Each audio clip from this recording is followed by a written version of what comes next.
بسم الله الرحمن الرحيم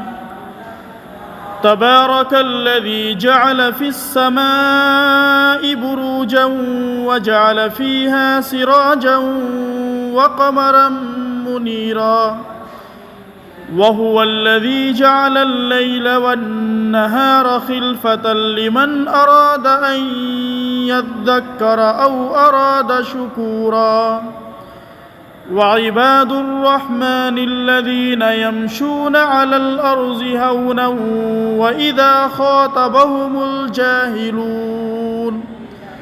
وإذا خاطبهم الجاهلون قالوا سلاما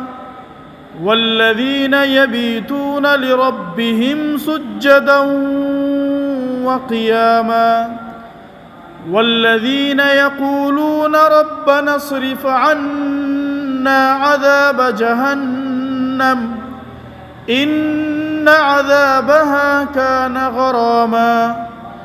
إنها ساءت مستقرا ومقاما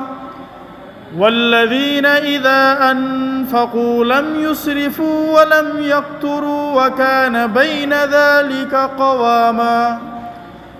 والذين لا يدعون مع الله إلها آخر ولا يقتلون النفس التي حرم الله إلا بالحق ولا يزنون ومن يفعل ذلك يلقى أثاما يضاعف له العذاب يوم القيامة ويخلد فيه مهانا إلا من تاب وآمن وعمل عملا صالحا فأولئك يبدل الله سيئاتهم حسنات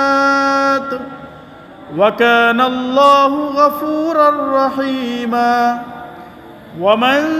تاب وعمل صالحا فإنه يتوب إلى الله متابا والذين لا يشهدون الزور وإذا مروا باللغو مروا كراما والذين إذا ذكروا بآيات ربهم لم يخروا عليها صما وعميانا والذين يقولون ربنا هب لنا من أزواجنا وذرياتنا قرة أعين واجعلنا للمتقين إماما.